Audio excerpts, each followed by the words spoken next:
কুমড়োটাকে একদম চাকা চাকা করে কেটে নিয়েছি।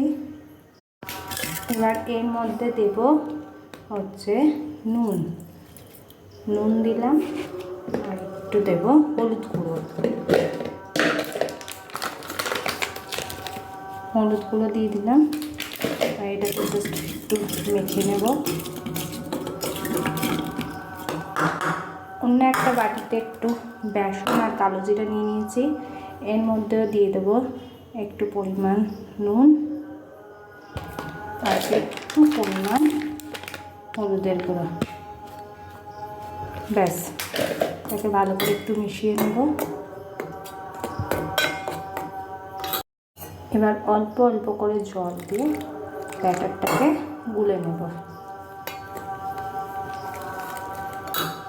এবার যে বেসনটা আমার গোলা হয়ে গেছে, জাস্ট একটা কুমড়ি বেসনের মধ্যে ভালো করে একটু মাখিয়ে নিয়ে এক্সট্রা ব্যাটারটাকে ঝাড়িয়ে এই যে তেলও গরম হয়ে গেছে, তেলের মধ্যে দিয়ে দেবো।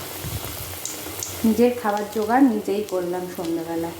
এরকম মুড়ি দিয়ে খাওয়ার জন্য কিন্তু কুমড়িটা দারুণ লাগে। কিন্তু তোমরা কে কে কুমড়ি খেতে ভালোবাসো অবশ্যই কমেন্ট করে জানিও।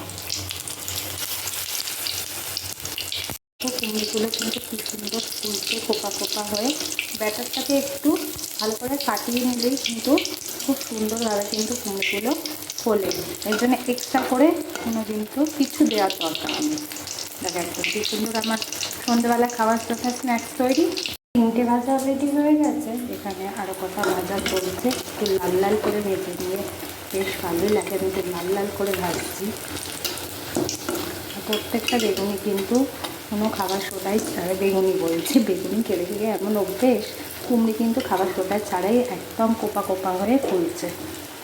তুই বেঁচে যায় একটু বেসন দিয়ে এরকম ফুলুরি মতো বানিয়ে নিলাম। ব্যাস, সন্ধ্যাবেলার স্ন্যাক্স আমার রেডি। চলো এবার খাবার পালা।